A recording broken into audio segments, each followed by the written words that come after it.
Do lado oeste, em Israel, você tem o grande mar, ou o mar Mediterrâneo. E do lado leste de Israel, você tem, lá para dentro da terra, um buraco. Na verdade é um círculo, um oval de água, que nós chamamos de Mar Morto. Então quando Ezequiel está vendo essa água saindo do templo, essa água está indo na direção do Mar Morto.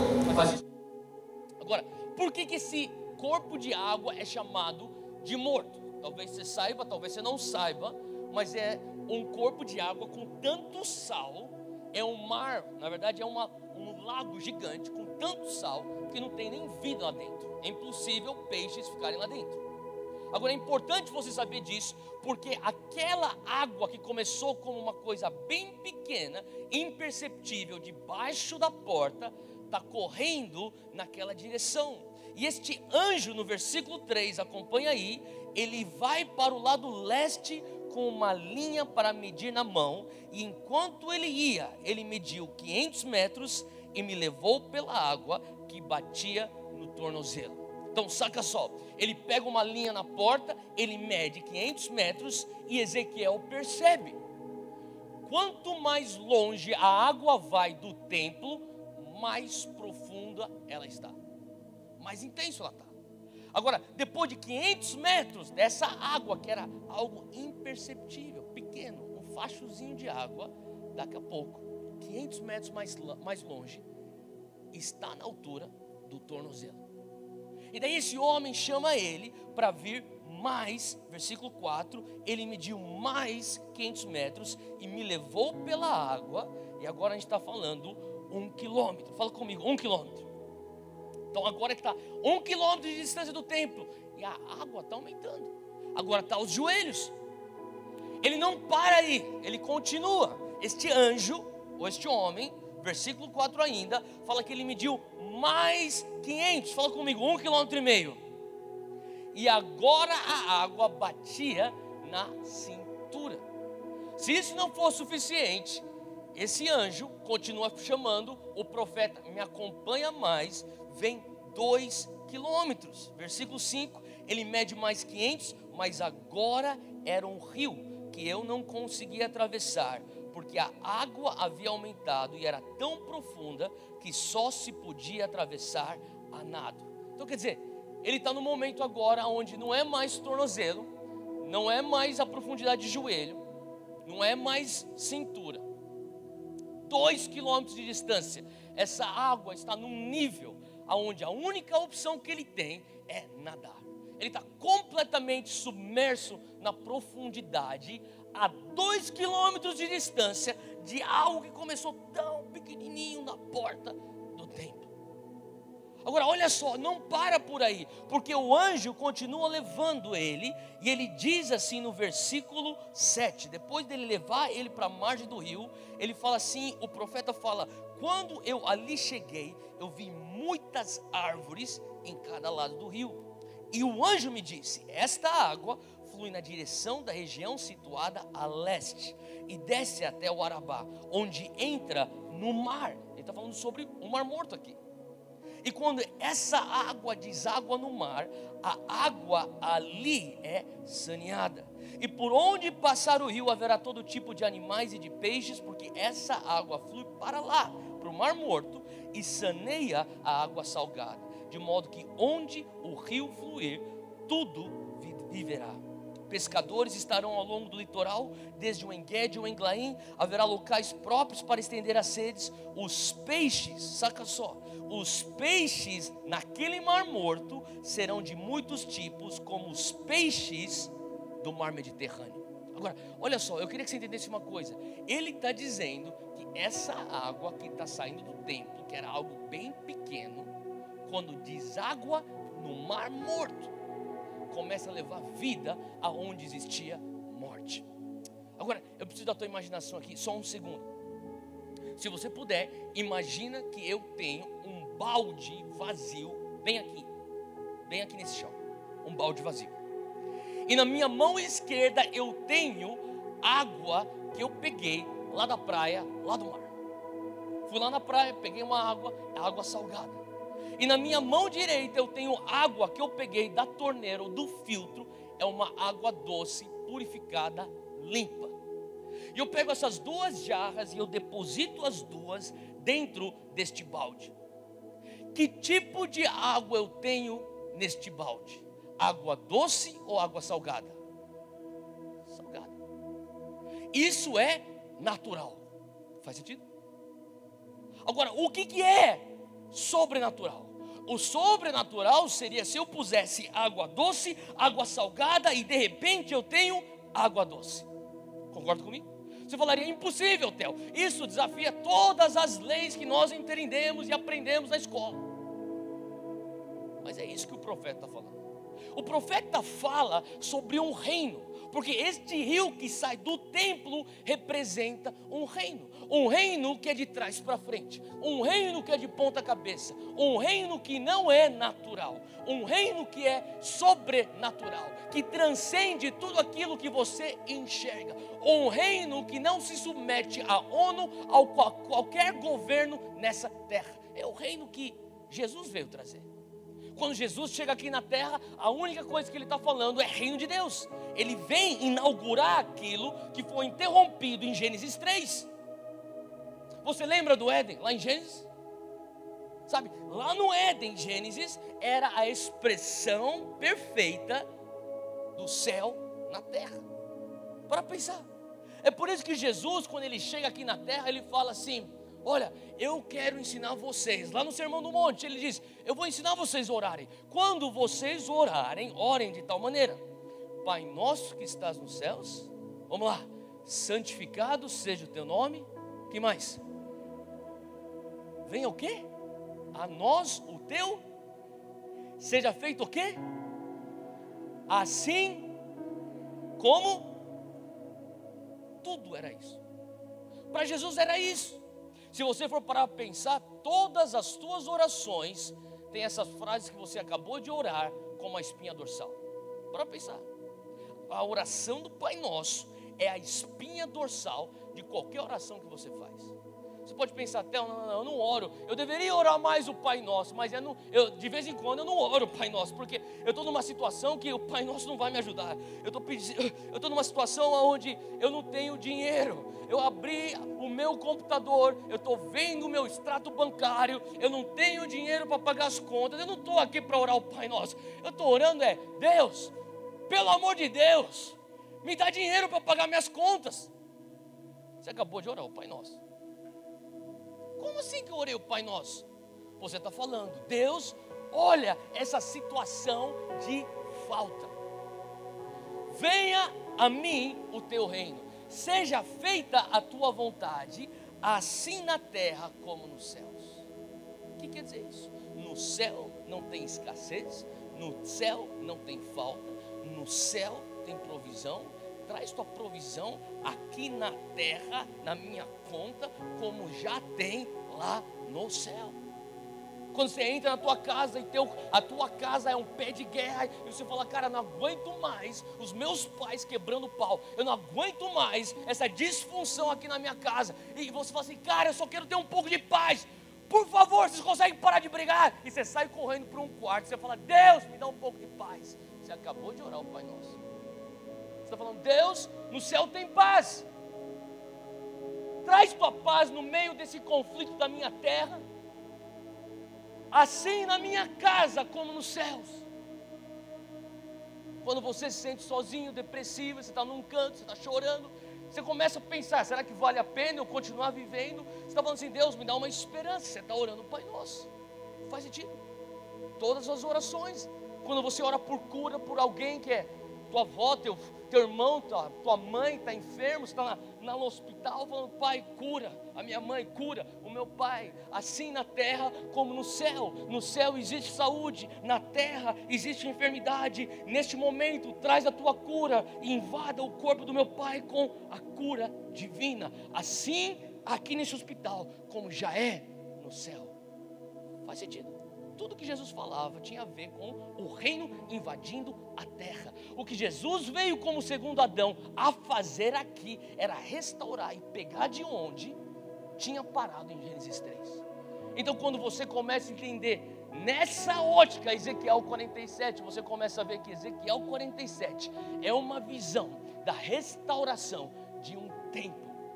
Agora, quem é o templo? Paulo já falava lá em Coríntios que nós somos o templo. Fala comigo, eu sou o templo. Sabe, fala para quem é do teu lado, eu e você. Fala assim, nós somos a igreja. Faz sentido? Cara, o que quer dizer isso? Quer dizer que existe um fluir do Espírito Santo dentro de mim, dentro de você. Jesus falava assim, ó, quem crê em mim, rios de águas vivas fluirão do seu interior. Ele está falando daquela visão de Ezequiel 47, que tem a ver com algo que sai do templo. Você é o templo, eu sou o templo, nós somos a igreja. E quando a gente permite o reino de Deus fluir, saindo debaixo da nossa porta, ele começa a fluir, ele começa a ir no lugar onde tem morte, e aonde tem morte, ele começa a levar vida. Olha só, vem comigo aqui, Ezequiel 47, continua aqui de novo, versículo 12. Vocês estão bem aí, gente? Ele fala, árvores frutíferas de toda espécie crescerão em ambas as margens do rio, suas folhas não murcharão, e os seus frutos não cairão, e todo mês produzirão, porque a água vinda do santuário chega a elas. Seus frutos servirão de comida. Fala comigo, provisão. E as suas folhas de remédio. Fala comigo, cura. Cara, quantos aqui gostam de cura? Sim? Quem acha que cura é uma boa ideia? Tá bom. Eu acho que você vai achar uma cura uma boa ideia no dia que você ficar doente. Quem acha que cura é uma boa ideia? Tá bom. Quantos aqui acham que provisão é algo de Deus? Tá. Quem acha que frutificação é uma coisa muito boa? Tá bom. Quantos aqui entendem que vida é essencial? Tá bom. Essas 4 palavras, quem gosta dessas 4 palavras? Tá bom. É isso que esse rio está trazendo. Esse rio está levando vida. Esse rio está levando provisão. Esse rio está levando frutificação. Aonde tinha esterilidade, esse rio faz com que essas árvores venham frutificar. Esse rio faz com que essas árvores venham produzir folhas, que quando existe enfermidade, essas folhas são usadas como um remédio para curar. Saca só, isso aí é o reino de Deus. É o reino de Deus invadindo a sociedade. É o reino de Deus desaguando num lugar onde existe morte. É o reino de Deus entrando aonde existe corrupção e trazendo a justiça. É o reino de Deus que flui de dentro de você, desse portão ou dessa porta do templo, e quanto mais ele vai lá longe, aonde existe escuridão, ele deságua no lugar aonde existe conflito e leva paz. Ele deságua no lugar aonde existe depressão e leva alegria. Esse é o plano de Deus para a tua vida. Esse é o plano de Deus para a minha vida. Algumas semanas atrás eu estava em Brasília conversando com a nossa ministra de Direitos Humanos, Damares. E talvez você não goste dela, talvez você ame ela, whatever, I don't care. A verdade é que eu estava conversando com ela e ela começou a falar para mim, Theo, eu tenho saudades do tempo onde eu só servia a Deus dentro da igreja. Ela começou a lacrimejar os olhos. Eu falei assim, como assim?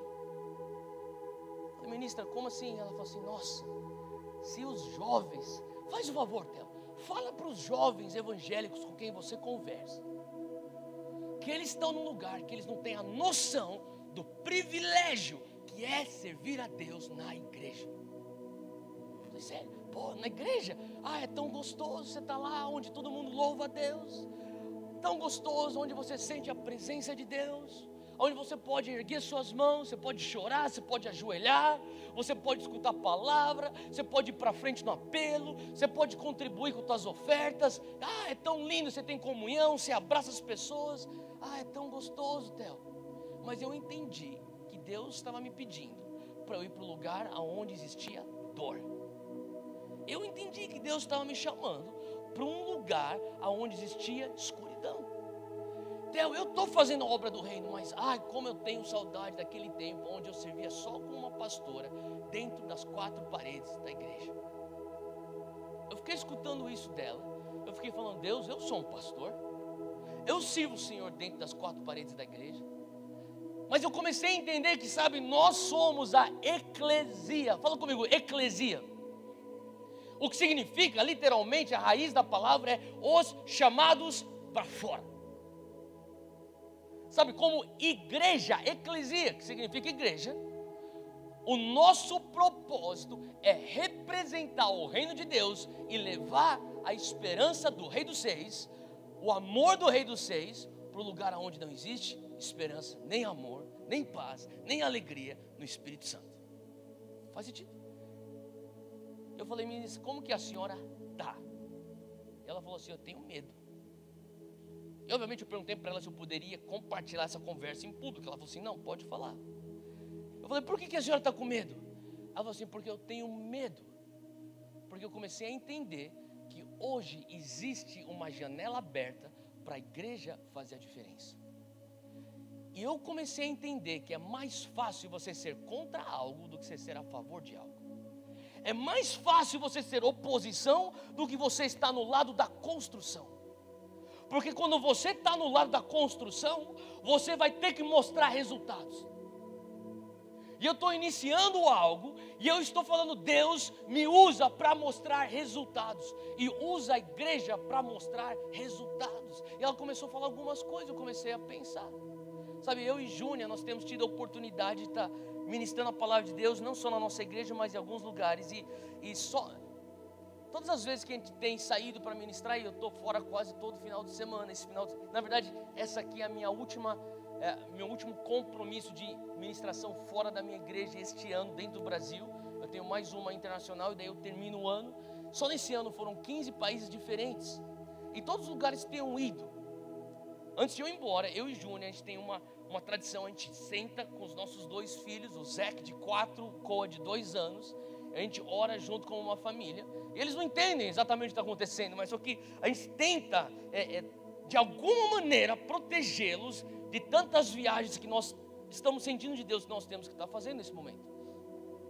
A gente ora com eles, e daí no final da oração, a gente pergunta, o que o papai está indo fazer? Ou o que mamãe está indo fazer? E os 2 falam, papai vai viajar para falar para as pessoas de Jesus. A gente se abraça, eu dou um beijo, eu vou para o aeroporto. Agora eu fiquei pensando depois da minha conversa com a ministra. Falei, cara, hoje meu filho tem 4 anos, daqui 15 anos meu filho vai estar com 19, provavelmente já deve estar entrando ou para começar a faculdade. Meu filho vai ter um senso de raciocínio, ele vai ter um senso de crítica, ele vai ter um raciocínio lógico e sabe, as pessoas pensam que hoje a oposição dos ideais cristãos podem vir de uma ideologia anticristã, de uma linha política talvez que não é a tua. As pessoas podem pensar que os da outra fé são aqueles que são a nossa oposição, a eles que são a ameaça dos valores cristãos na sociedade, aqueles que acreditam diferentemente de nós, que não frequentam os nossos cultos, que não são parte da nossa igreja, que não se denominam de acordo com a nossa denominação. E eu saí de lá com um sentimento de sobriedade, porque eu comecei a entender que talvez hoje o Brasil, com 210 milhões de habitantes, sendo que desses 210 milhões de habitantes, 80 milhões se dizem ser evangélicos. Para pensar nisso. 80 milhões dizem ser evangélicos. O IBGE, o novo censo vai sair agora, ano que vem. 80 milhões se dizem ser evangélicos. Dos 80 milhões que se dizem ser evangélicos, 60 milhões estão abaixo de 35 anos de idade. Para pensar nisso. Eu comecei a pensar, os meus filhos vão crescer por 15 anos me enxergando, sair pelaquela porta falando, papai vai falar para as pessoas de Jesus, meu pai vai pregar para as pessoas. Na adolescência eles vão começar a entender, meu pai, ele prega o evangelho de Jesus. E em algum momento, quando meu filho começar a ter um pouco de raciocínio lógico, eu vou começar a falar para ele, olha, eu estou pregando uma coisa que eu acredito, que você também deve acreditar, e eu vou te mostrar na Bíblia, que é a verdade absoluta, que realmente transforma vidas. E você não sacou, e eu creio que a igreja não está entendendo, que talvez a maior oposição ao cristianismo do futuro está dentro das nossas casas, dos nossos ministérios infantis.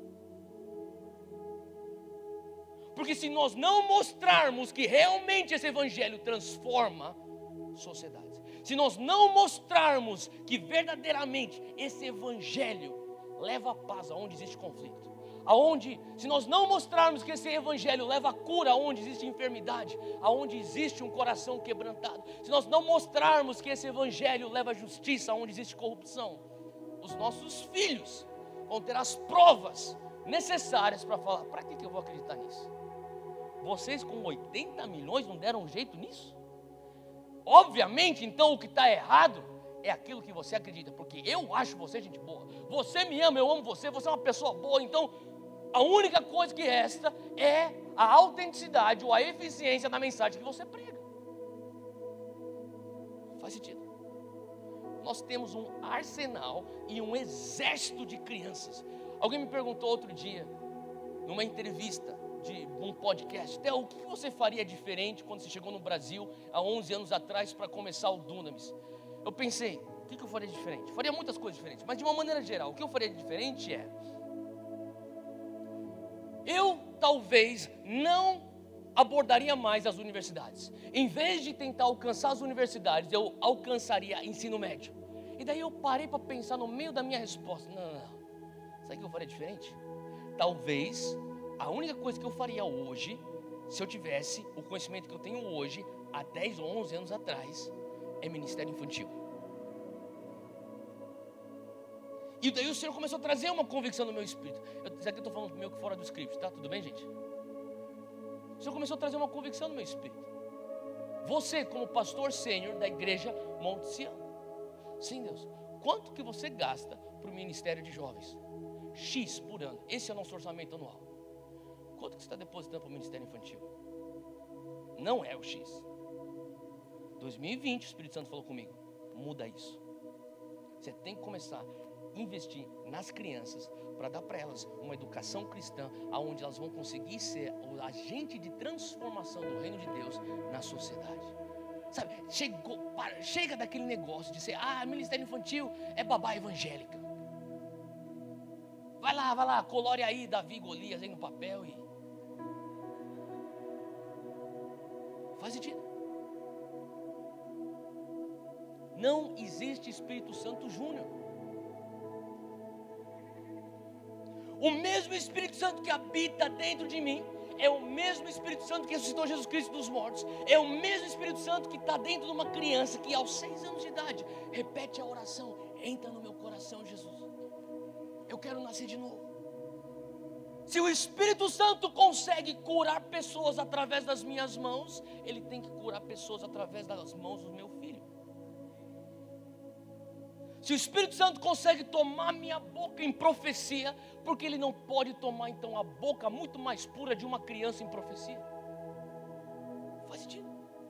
Eu comecei a entender: gente, a gente está com um tempo limitado, uma contagem regressiva, e eu falo isso para causar uma urgência no teu coração, porque se você é um daqueles que acredita que nós estamos vivendo uma oportunidade, eu acredito nisso, então é momento de nós mostrarmos resultados e falarmos: Deus, nós não queremos que esse fluir fique recluso às 4 paredes da igreja, nós queremos ver esse fluir saindo debaixo da porta. Agora você tem 2 extremos. Tem pessoas que falam: Theo, eu sou chamado para o mercado de trabalho, eu tenho que influenciar a política, ou eu tenho que influenciar o mundo de business. Glória a Deus, cara. Em algumas pessoas que eu converso por aí, eles estão revoltados com a igreja. Eles estão falando assim: Theo, mas como é que a igreja fica lá sentado todo domingo, fica sentado escutando, não faz porcaria nenhuma, cara. Os caras sentam, canta, levanta a mão, chora, dá oferta, escuta a palavra, volta para casa para voltar domingo que vem, não faz nada. Eu não quero saber disso, cara. Eu quero estar lá no campo de batalha. Eu estou onde o bicho está pegando, onde o pau está quebrando. É lá que eu estou fazendo a diferença. Eu falo: glória a Deus, cara, que bom, continua assim. Mas, cara, eu não preciso ficar indo para a igreja. Eu começo a ver esse um extremo. E alguns que estão nesse extremo, muito diferente desse lado, aonde, eu não estou falando que vocês são assim, aonde existe uma mentalidade monástica: 4 paredes, fica aqui, bolha gospel, um gueto evangélico, fica só, tudo que você faz é gospel, é evangélico, cara, até tua roupa, calça jeans evangélica. Pô, um dia eu saí de Guarulhos, velho, do aeroporto, comecei a sair, tinha uma placa assim gigante com uma mulher avantajada com uma calça jeans. E estava escrito moda evangélica. Eu falei, mano, que coisa mais bizarra, velho. Tipo, tinha tanta coisa errada naquela propaganda. Mas sabe, a gente começa a pensar que às vezes é mais confortável você ficar aqui dentro dessas quatro paredes. Só que o Senhor começou a falar comigo, não, sabe o que é? O meu ideal, o ideal de Deus não é aquele extremo que é tipo, igreja, vocês não fazem porcaria nenhuma, para que ser parte da igreja? E também o ideal de Deus não é, vamos ficar aqui dentro da igreja, vamos ficar aqui só orando e só louvando e eu escutando a palavra e o pau quebrando lá fora e você não faz nada. Não, o ideal de Deus é você estar conectado ao templo, mas saindo do templo. Eu acho incrível que esse fluir não começou no Palácio do Governo. Esse fluir que vai transformar o mar morto em um mar de vida, não começa no Palácio do Governo. Então, tira a tua esperança do governo. Não começou no mercado de trabalho, então tire tua esperança num plano econômico. A transformação que leva a vida a um mar morto começa na igreja. E aquilo que é algo que te submerge a 2 quilômetros de distância, nunca se esqueça, começou com uma coisa muito pequena debaixo da porta do templo. Mas como que isso faz sentido? Não faz, porque o reino é de trás para frente, é de ponta cabeça. A coisa lógica é, se você quer ter um fluir que vai te submerger a 2 quilômetros de distância, meu irmão, você tem que ter uma catarata de Iguaçu saindo do templo. Essa seria a maneira lógica. Tão lógico quanto você pensar que uma jarra de água doce, junto com uma jarra de água salgada, se tornaria um balde de água salgada. Mas quantos lembram que aqui nós estamos falando de um reino que é sobrenatural? Quanto mais você dá, mais ele aumenta o fluir em você. Quanto mais você está conectado naquilo, mais longe você pode ir para lá. Faz sentido?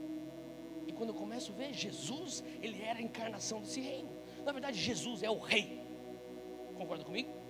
E o reino nada mais é do que o domínio que ele tinha sobre o seu território. E quando ele está andando para lá e para cá, ele está exercendo, ele está demonstrando o domínio que ele tem, esse reino, essa dimensão superior. E eu queria que você entendesse que também Jesus teve os momentos onde pessoas falavam, eu só quero ficar no tornozelo. Enquanto ele deixava aquele rio dele fluir, pessoas falavam, não, para mim, só joelho.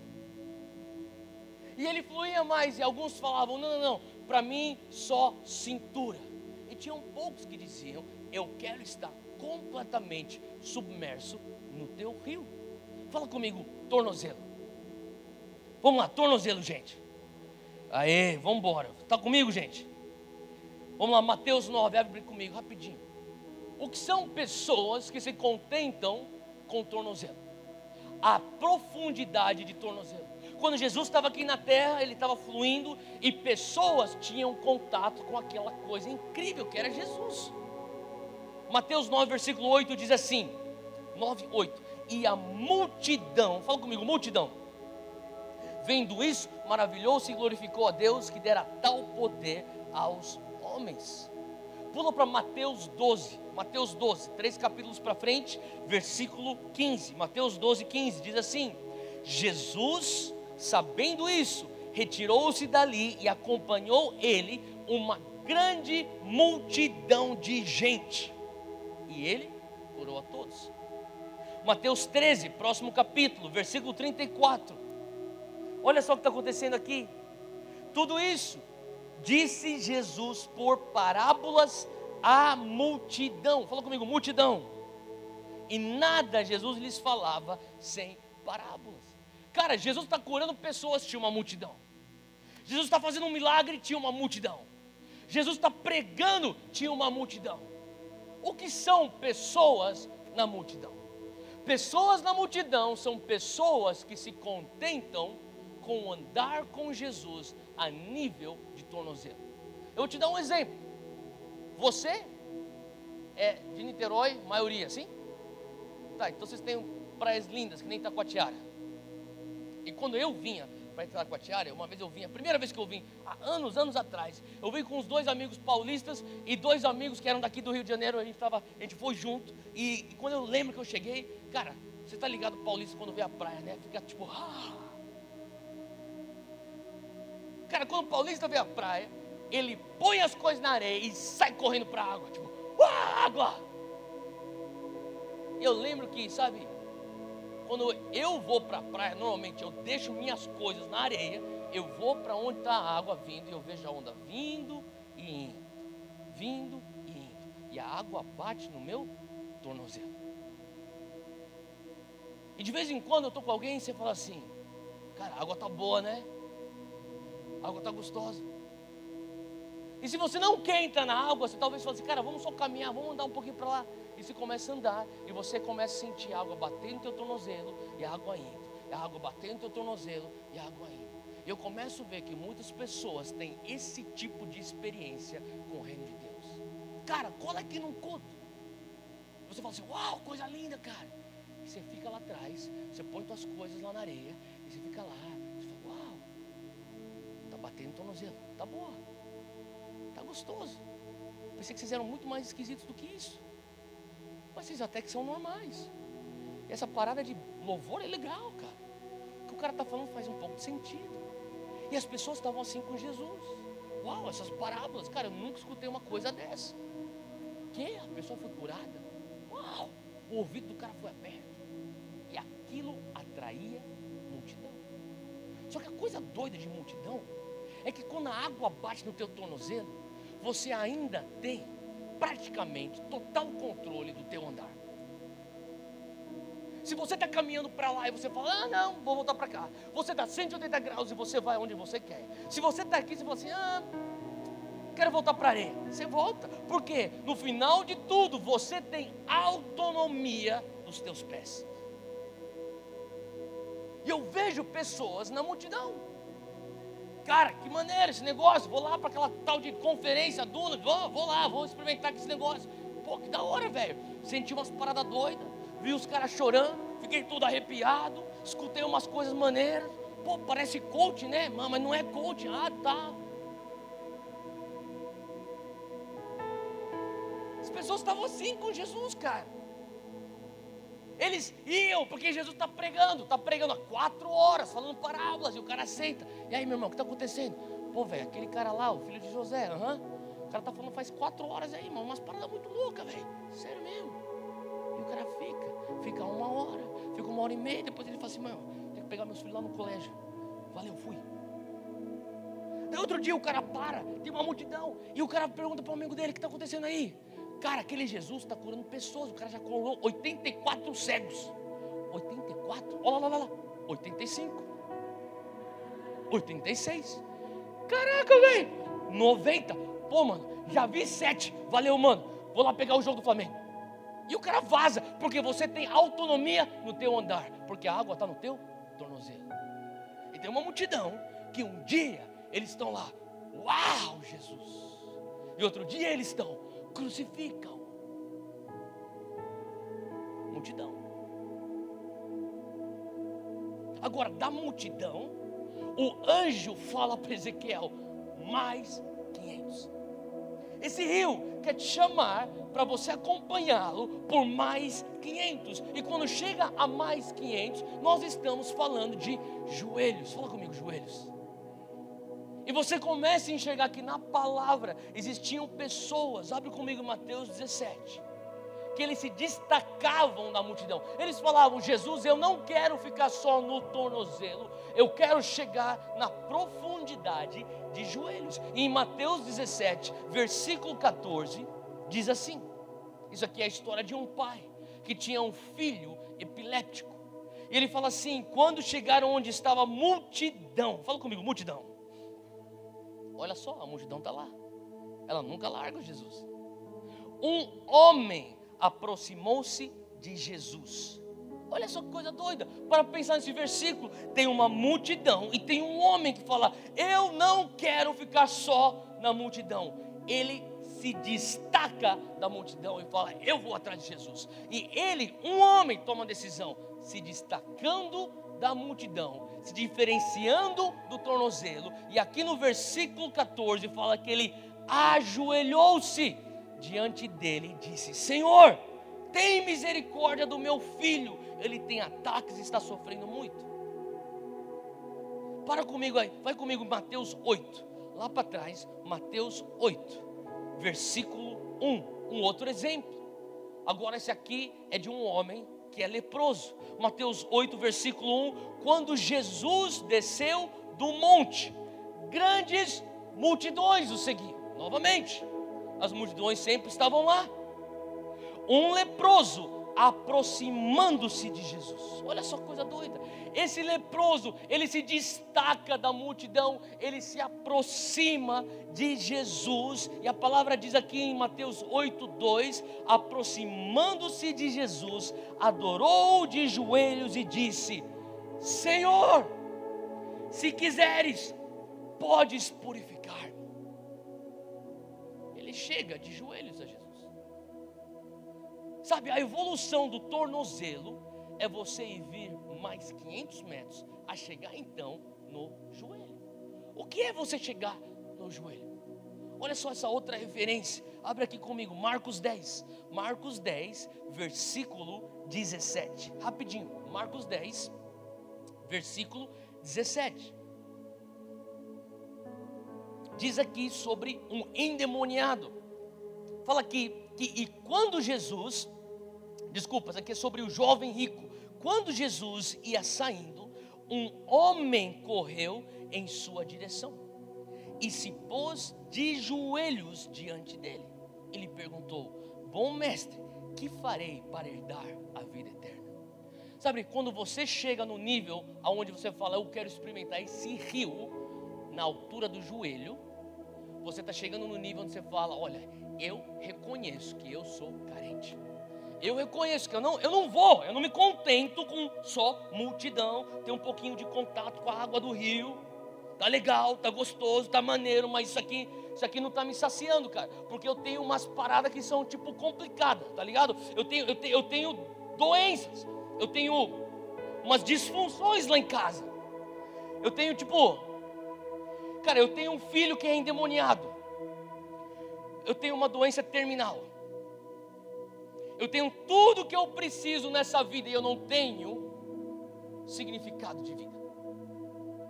Então eles chegam para Jesus, eles se ajoelham, falam: só o Senhor pode me apontar o caminho, só o Senhor pode me dar o que eu preciso. Eu sou carente, eu parei de tentar procurar no meu dinheiro, eu parei de tentar procurar nos meus contatos, eu parei de tentar procurar naquela outra fé, e naquela fé eu já tentei, parei com tudo. Eu só sei que só o Senhor tem aquilo que eu preciso, e por isso eu me ajoelho diante de Ti. Agora, muitos de nós pensaríamos: não, isso aqui já é demais. Joelho, o cara está adorando, o cara está rendido. Mas o anjo chega para Ezequiel e fala: não, vem mais 500. 1,5 km para a altura da cintura. E você tem que entender o negócio, cara, que a palavra nunca dá detalhe aleatoriamente. Ele poderia ter falado: olha, eu fui lá, sei lá, 606 metros e a água estava na canela. Foi 1 quilômetro. Cara, a água estava aqui, ó, bem aqui onde você, bem no fêmur. Não, ele fala tornozelo, ele fala joelho, ele fala cintura, porque existe um significado por trás de tudo. E quando ele fala sobre cintura, ele fala da região aonde você tem seus órgãos de reprodutores, e aqui tem a ver com aquilo que você faz, que tem teu DNA, que tem a ver com aquilo que você produz. E Jesus fala de pessoas que reproduziam aquilo que Ele os ensinou a fazer. Abre comigo em Lucas 10, quando aquele anjo fala assim: ó, vem mais. 1,5 km agora está na altura da cintura. Ele está se referindo também a pessoas, são obreiros. Fala comigo, obreiros. São pessoas que querem fazer. Cara, eu não estou contente de ficar só assistindo a multidão. Eu não estou contente de só ficar uau para o próximo milagre. Eu também sei, já reconheci, eu já passei da fase onde eu sei, eu estou convicto que só o Senhor consegue me dar aquilo que eu preciso. Mas Deus, eu estou tão grato porque eu fui impressionado, eu tive as minhas necessidades supridas, mas agora eu quero fazer a obra, eu quero ser um obreiro. E em Lucas 10, versículo 1, depois disso, designou o Senhor ainda outros 70 e mandou-os adiante da sua face, de 2 em 2, a todas as cidades e lugares aonde ele havia de ir. Versículo 2, e dizia-lhes: grande é em verdade a seara, mas os obreiros são poucos. Rogai, pois, orai, pois, ao Senhor da seara, que envie obreiros. Fala comigo, obreiros. Sabe, Deus quer que você ore por obreiros. Deus quer que você seja um obreiro. Ele diz aqui no versículo 2: rogai, orai, pois ao Senhor da seara, que envie obreiros. Agora lá em Lucas 10, pula para o versículo 9. Versículo 9, ele está comissionando eles. Ele diz assim, ó: quando vocês forem como obreiros, o que vocês vão fazer é o seguinte: curai os enfermos que nela houver, e dizei-lhes: é chegado a vós o reino de Deus. Pula para o versículo 17. Eles voltam então depois da obra. Os 72 voltaram alegres e disseram: Senhor, até os demônios se submetem a nós em teu nome. Agora, desses versículos que nós lemos, você tira algumas conclusões. Esses caras estavam, os obreiros, na altura da cintura. Esses caras estavam falando: Jesus, tudo aquilo que o Senhor faz, nós estamos prontos para fazer. E se você quiser resumir tudo que Jesus fez nos 4 evangelhos, o resumo do resumo é: Jesus ensinava o reino de Deus, Jesus pregava o reino de Deus, Jesus curava os enfermos e Jesus libertava os cativos. Você pode perguntar até qual que é a diferença entre eu ensinar e pregar. Quando você ensina, você explica. Quando você prega, você profere. E tinha muitos momentos onde ele proclamava no Espírito, e daí se concretizava através de curas, ou se manifestava no físico através de libertações o reino. Tanto é que Jesus muitas vezes ele curava os enfermos e falava: eis que é chegado o reino de Deus. Ele libertava o endemoniado e falava assim: ó, isso aqui, isso é o reino de Deus. Então esses discípulos estavam com a água na cintura. Eles eram os obreiros que reproduziriam as obras. Quais obras? As obras de Cristo: curando os enfermos, expulsando demônios e anunciando reino de Deus, o evangelho do reino de Deus. Agora, talvez você fale assim: Theo, eu quero chegar nesse nível aonde eu estou com a água na minha cintura, fazendo as obras de Cristo. Eu e você devemos estar nesse nível. Mas você já parou para pensar que tem pessoas que fazem isso? E a Bíblia nos fala sobre um dia onde eles estarão diante do justo juiz. E Jesus, o justo juiz, Senhor Deus, vai falar: eu não te conheço. Mas Senhor, em teu nome eu curei os enfermos, em teu nome eu libertei os cativos. Ele falou assim: eu não os conheço, vós que pratiqueis iniquidade. O que significa que você consegue fazer as obras de curar enfermos, libertar os cativos, e não necessariamente conhecê-lo no nível que ele espera que você venha ao conhecer. Faz sentido? E é por isso que o anjo fala: mais 500. Theo, tem mais do que fazer as obras? Sim, tem mais. Tem um lugar aonde não é aquilo que você faz, mas tem a ver com a intimidade de estar com Ele e ter a revelação de quem você é. O lugar onde você está submerso, onde as águas são tão altas que você não consegue andar. E eu finalizo com isso. Se a banda puder subir, por favor. Mateus 17, abre aí comigo, rapidinho. Mateus 17, versículo 1 fala: 6 dias depois, tomou Jesus consigo Pedro, Tiago e João, e os conduziu em particular. Fala comigo, em particular. Fala comigo, em particular. Cara, você vai receber muita coisa boa de Deus na Wave Conference, amém? Quem já está recebendo aí? Você vai receber muita coisa boa no culto de domingo, amém? Você vai receber coisas incríveis na tua célula, quem concorda? Mas tem coisas que Deus nunca vai te liberar no público, só te libera no particular. Faz sentido?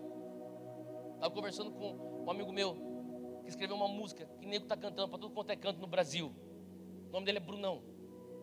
Os caras estão cantando essa música. Eu vou subir ao monte. Alguém já escutou essa música? Fala, cara, que coisa bizarra, velho. O nego fica se esgoelando. Uai, eu vou subir ao monte. Os caras pulam, os caras choram, os caras chacoalham debaixo da unção. Mas você fala, o que você vai fazer, cara? Eu vou subir ao monte, Deus. Caraca, velho. Vou ser o próximo avivalista. Vou marcar minha geração, vou subir ao monte. Por que você vai subir ao monte? Porque eu quero estar face a face com ele, tá? Então, como que é a tua leitura bíblica diária? Hã? Qual que é a tua rotina de oração, de jejum? E sabe o que eu comecei a entender? Que a nossa geração, eu estou falando da geração de jovens evangélicos no Brasil. Cara, eu não estou falando que a gente é hipócrita, eu não estou falando que a gente não é sincero. Porque quando eu vejo, cara, como eu falei, todo final de semana eu estou em 3 ou 4 lugares, cara. E eu vejo as pessoas cantando, e são jovens que nem você, que nem eu, e eu me considero jovem, amém, em nome de Jesus. E, cara, a gente está apaixonado por Jesus. Quem está apaixonado por Jesus aí? A gente ergue as mãos, a gente pula, a gente chora, a gente cai na unção, a gente se prostra, a gente fica deitado na presença, a gente ora em línguas, a gente ora pelos enfermos, a gente profetiza. Cara, a gente faz muita coisa, velho, porque tem tanta fome. Mas daí você começa a falar, cara, me conta a tua vida, teu dia a dia. E não é coerente com aquilo que a gente faz de final de semana. Eu não acho que é porque a gente é um bando de hipócritas. Eu não acho que é isso. Sabe o que eu acho? Meu Deus, não é possível, cara, que então está todo mundo vivendo uma hipocrisia. Não. Mas sabe o que eu acho? Que às vezes a gente é um pouco daqueles que não tem aquilo que no inglês a gente chama de self-awareness. Consciência do self, ou autoconsciência. Você tem noção, você tem consciência do que você está falando? Eu sei que você está sincero quando você berra, eu vou subir ao monte. Você tem paixão, você tem sinceridade, você tem pureza. O que você não tem é autoconsciência. Você não é hipócrita, você é sincero. Mas a gente não está conseguindo ter a consciência do que significa certas coisas que nós cantamos, certos refrões que nós berramos, certas coisas que nós postamos, certas frases de efeito que a gente repete.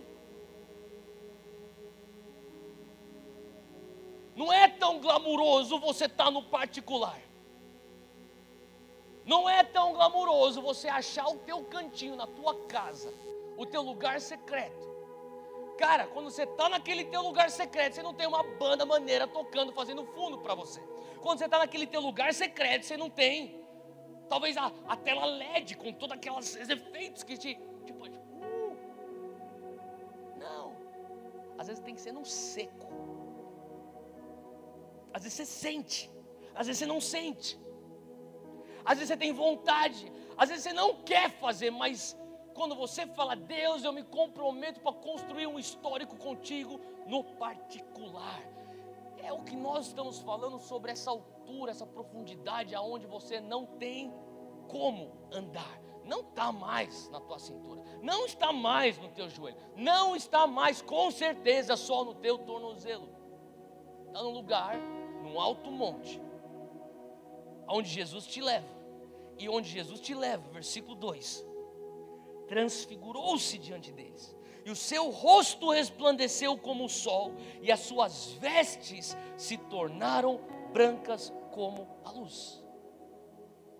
Uma pessoa pragmática olharia para esse texto e falaria assim, e? O que a gente ganha com isso? Humanamente falando, nada. Jesus não pregou para ninguém que não conhecia o Evangelho. Jesus não curou nenhum enfermo.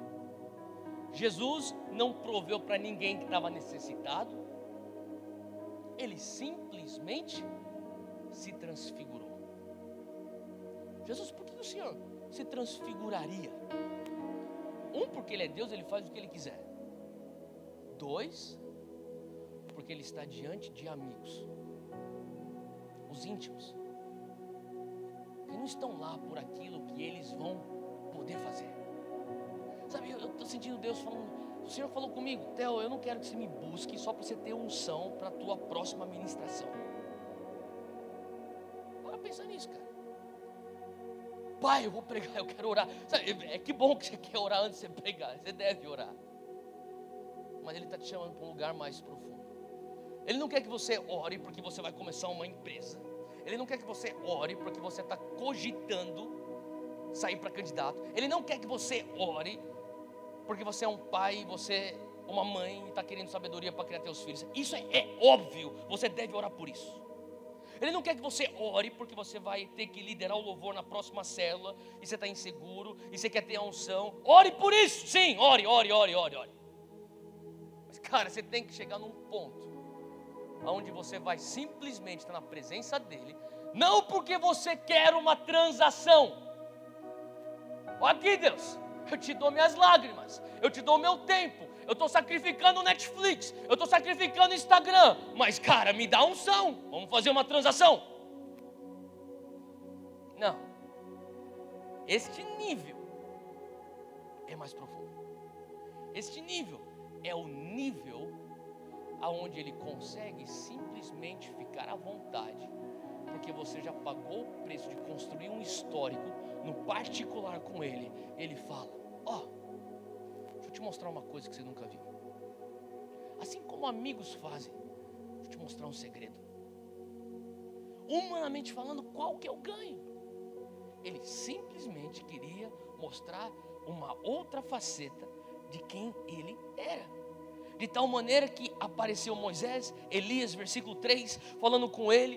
Pedro, ele não está acostumado com isso. Pedro, ele está tipo numa situação que ele está completamente desconfortável. O cara está um pouco nervoso, ele toma a palavra, versículo 4, ele disse ao Senhor Jesus: Senhor, bom estarmos aqui, se quiseres façamos aqui 3 tabernáculos, um para ti, um para Moisés, um para Elias. Tipo, Pedro, cala tua boca, o que você está falando?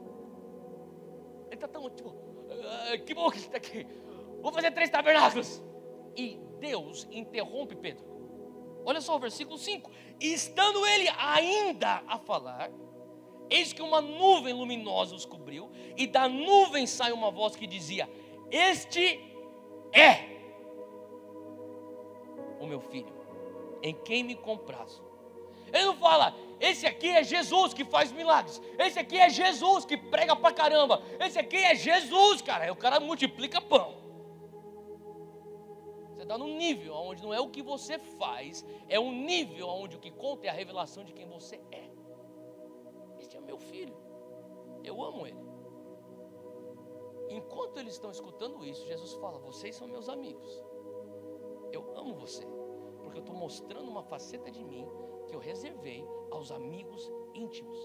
E algumas pessoas falam: eu quero viver nesse lugar de intimidade com Deus, eu quero estar nesse lugar onde não é só cintura, não é só joelho, com certeza não é tornozelo, é o lugar onde eu não consigo andar, onde está tudo totalmente submerso. E para isso eu tenho que dizer: se você realmente está dizendo isso de todo o coração, vai custar alguma coisa. E a coisa que eu mais vejo que me custa é controle. Eu lembro quando comecei a aprender a nadar. Eu era uma criança e eu ficava no rasinho, e eu tinha aquelas boias que você punha no braço, tá ligado? Nem sei se ainda vende essas boias. Daí eu ficava tipo, eu tô com a boia e eu tô no rasinho, tá dando o pé. E daí eu começo a chegar na parte mais profunda da piscina e eu começo a ver que as boias estão me puxando para cima. E eu tô ficando sem pezinho. Sabe o que eu tô falando? Deus quer te levar para um lugar aonde não dá pezinho. Porque onde dá pezinho, você ainda consegue ter autonomia no teu andar. Pô, cara, estou desanimado, vou pegar um culto. Agora estou animado, não preciso mais de culto. Pô, mano, estou perdido, vou procurar o pastor. Agora tenho um pouco de noção da vida, não preciso de conselho bíblico. Ele quer te levar para o lugar onde você não tem mais controle. E aquele lugar onde você não tem controle, você se torna um fruto do mover do rio. Não é mais Deus, será que o Senhor vai me usar? Deus vai te usar. Deus vai te desaguar para o lugar onde existe morte. E você se entregou de tal maneira. As pessoas falam, como é que eu vou levar transformação? Se entregando totalmente, completamente a Ele. Porque quando você se entrega completamente a Ele, eu te garanto que Ele está muito mais interessado em transformar a tua sociedade do que você está interessado em transformar a tua sociedade. Ele vai fazer com que você se torne um produto do movimento. Eu falei que eu terminaria isso agora e o meu tempo já estourou, me dá só um segundinho. Eu sou pastor pentecostal, eu termino 4 vezes, antes de terminar de verdade na 5ª. Cara, eu lembro quando eu tinha 12 anos de idade, eu morava num prédio lá em São Paulo e tinha uma piscina, eu ficava lá com meus amigos do prédio, 12 anos de idade. E a gente ficava sentado lá na parte funda do prédio, a gente ficava com uma bola lá, a gente ficava jogando um no outro, a gente tinha aquela brincadeira de você fazer a bola quicar na água e sair do outro lado da piscina, sabe o que eu tô falando? A gente ficava lá, ficava brincando com a água, e daí um dia eu estava lá na piscina, uma tarde quente de um sábado, e de repente desce uma madame lá do prédio. Ela desce na piscina e todo mundo está olhando para ela, e obviamente ela acabou de sair do salão, tem um cabelão desse tamanho, unhas feitas. Ela começa, vai para uma cadeira, tira o roupão, bota a toalha, deita para tomar sol e fica lá. A gente só olhou, continuamos brincando no fundo. Daí ela decide que ela quer entrar na piscina.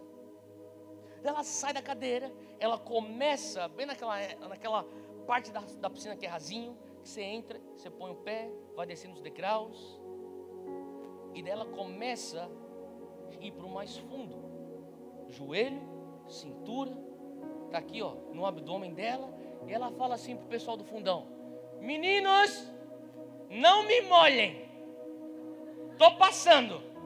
A gente está com a bola assim, sentado na borda da piscina, que louca é essa? E ela tô passando, não me molhem. Só que ela estava vindo na nossa direção, a gente tá, então segura a bola.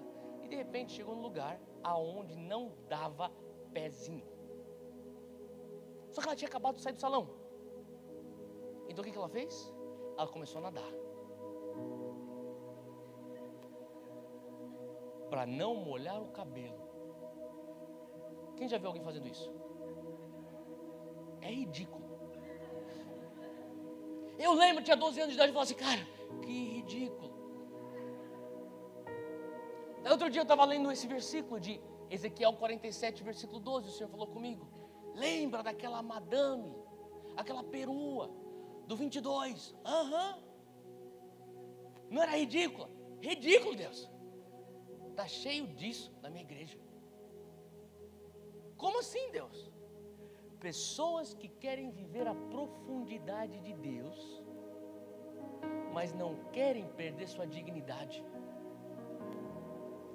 Eu quero ficar aqui, no fundão, com a galera do mover. Mas é chique demais para mergulhar. Passei no salão. Vai te custar alguma coisa. Avivamento sempre te custa alguma coisa. E normalmente quando eu vejo o pessoal entrar assim na minha igreja, a igreja que eu pastoreio, que a igreja não é minha, mas eu vejo e falo assim, tá chique demais. Fala isso aí, cara. E daí, vamos mover, cara, nego se quebrantando e o cara tá lá, marrento, ela tá lá, toda bonitinha. Beleza, volta domingo que vem, volta domingo, de repente se encontra no quarto domingo lá chorando, passando vexame, tremendo, ranha saindo, maquiagem tudo borrada, cabelo tá tudo ponta e canto, suou tanto, chacoalhando debaixo da unção, tá todo desarrumada. Falei, bem feito, era tão mais fácil lá no começo, você já ajoelha, já se rende. Cara, você quer mover isso, você quer se mover nisso, você tem que começar a entender, vai te custar controle. Sabe, mas é naquele lugar que eu senti que o Senhor estava falando. E agora de verdade eu vou terminar. João 15:15. Eu termino com isso aqui, de verdade. Diz assim: já não os chamo de servos, porque o servo não sabe o que o seu Senhor faz. Em vez disso, eu os tenho chamado de amigos, porque tudo que eu vi de meu Pai, eu lhes tornei conhecido. Vocês não me escolheram, eu os escolhi para irem darem fruto, e fruto que permaneça, a fim de que o Pai lhes conceda o que pedirem em meu nome. Sabe, hoje à noite, eu quero que você entenda que o fruto que permanece é oriundo de você permanecer nele. O fruto que permanece é oriundo de você abrir mão do controle. O fruto que permanece é oriundo de um coração que não se contenta com o tornozelo, não se contenta com o joelho, não se contenta em ser só usado por Deus, anseia ser íntimo de Deus. Eu acredito nesse avivamento. Eu acredito que Deus está soprando sobre a nossa nação isso nesse momento. Hoje Deus quer gerar em você uma fome por amizade com Ele. Você acredita nisso? Deus hoje quer tua permissão para quebrar a familiaridade. Cara, tem pessoas que falam assim, eu busco Deus, cara. Eu sei. Você acorda às 7 horas, você lê lá os teus 3 capítulos, você faz tua oração, você sai para o trabalho, antes de dormir você lê um salmo. Que legal, cara, você busca Deus. Só que até na tua busca por Deus você pode estar familiar. E Deus de vez em quando Ele quer quebrar a tua familiaridade. Deus quer te pegar de jeito. Você tem que dar permissão para Ele, cara. Quando foi a última vez que você chorou descontroladamente na presença dEle? Quando foi a última vez que você passou um vexame público porque Ele te pegou de jeito? Quando foi a última vez que Ele invadiu o teu carro, você teve que encostar no acostamento, simplesmente ficar lá na presença? Quando foi a última vez que você se atrasou para o trabalho porque você foi pego na tua leitura e o Senhor começou a desvendar a revelação na palavra? Quando foi a última vez que você fala assim, cara, eu tô nem aí se o cara tá pregando tanto tempo e tá estourando o relógio que nem o Theo tá fazendo hoje? Cara, Ele quer quebrar a familiaridade. Ele quer quebrar o teu controle.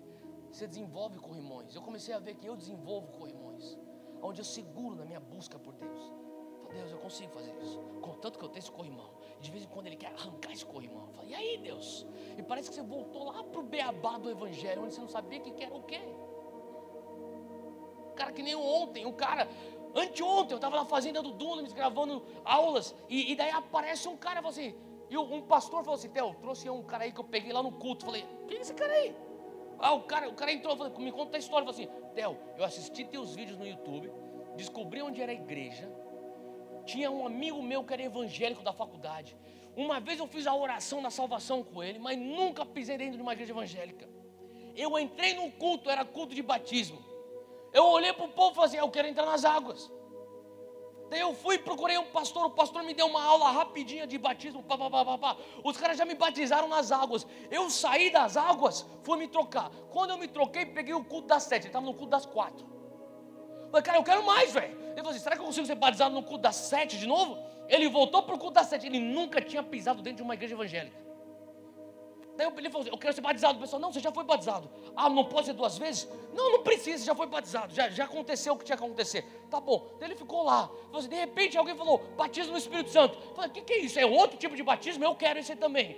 Daí eu fui lá pra frente. Daí eu comecei a sentir um fogo, um calor. Eu não sabia o que era. Daí o negócio começou na minha língua. Assim, tudo bem eu fazer isso? Eu falei, não, tudo bem, você deve fazer isso. 4 dias atrás isso. E o que eu faço mais agora, Theo?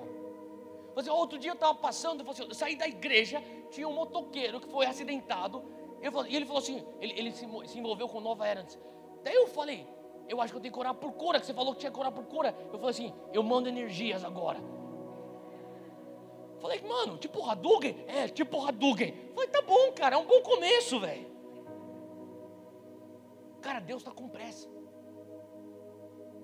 Você tem certeza que você quer ser usado por Deus? Porque se você disser sim, eu quero ser usado por Deus, Ele vai te sequestrar, cara, da tua rotina. Eu vou orar por isso hoje, tudo bem? Eu vou orar por algumas coisas hoje, eu vou terminar com isso. Eu vou orar para você que fala, até eu estou só no tornozelo, eu quero ir mais fundo. Ou para você que fala, até eu estou só no joelho, eu quero produzir frutos. Eu quero fazer as obras de Cristo. Ou você que fala, cara, eu estou só fazendo, mas eu preciso abrir mão do controle. Seja o que for, cara, hoje eu quero orar com você. Você consegue ficar, na verdade não, fica sentado onde você está. Eu vou orar, o Espírito Santo vai vir. Ele vai te tocar onde você estiver. Feche os teus olhos, onde você está.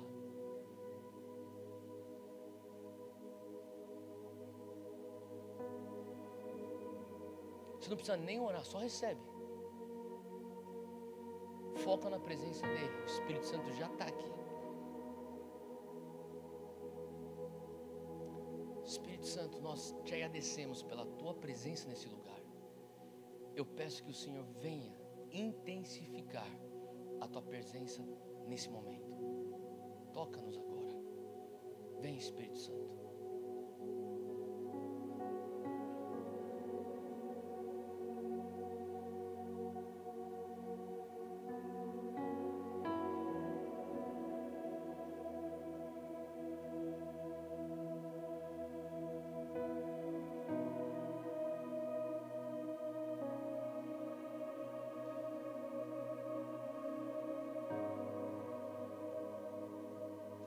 Vem com teu fogo.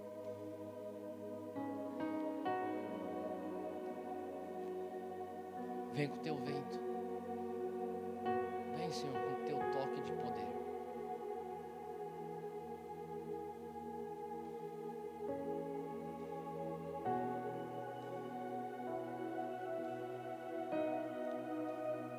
Antes de nós realmente continuarmos orando por os níveis que Deus quer te trazer, eu sinto só dar espaço para o Espírito Santo tocar algumas pessoas aqui.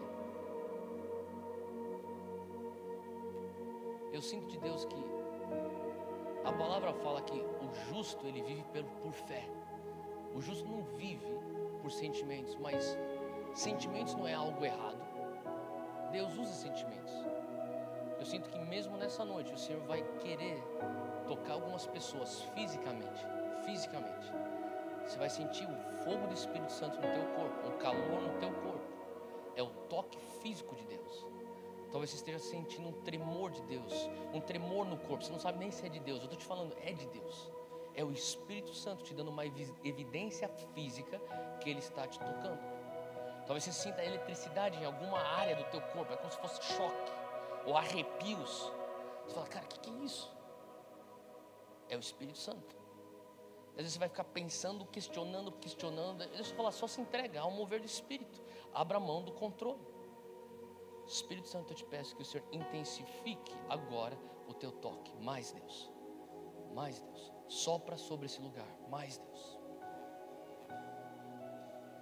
Então você fala assim, cara, não sei porquê. Eu quero chorar, aí. Eu estou falando isso aí, é um toque, uma manifestação física do Espírito Santo sobre você. Se você está sentindo alguma coisa física no teu corpo, agora, só levanta a mão onde você está. É um calor, é um fogo. Na verdade, fica de pé onde você está. Continua onde você estiver. Enquanto a banda toca, você que ficou de pé, só fecha os teus olhos, continua.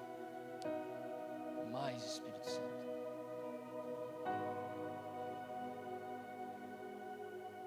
Ao passo que você vai sentindo um toque de Deus no teu corpo, fica de pé. É um calor, às vezes é um tremor, às vezes é uma eletricidade, uma manifestação física. Ao passo que você vai sentindo isso, fica de pé.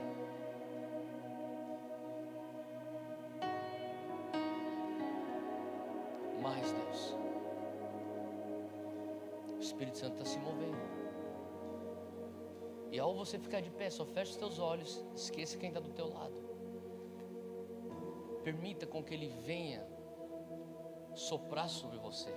Ele está vindo com a água desse rio, te lavando.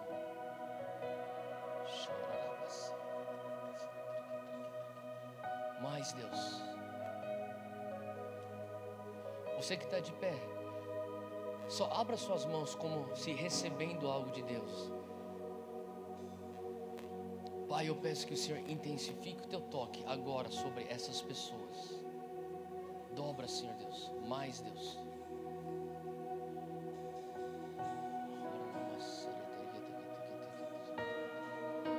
Ele está tocando mais pessoas aqui, eu vejo.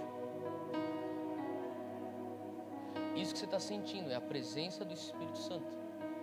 Você pode ter isso no teu particular, você pode ter isso no teu carro, você pode ter isso no teu quarto. Busque isso. Ele te chama para mais fundo.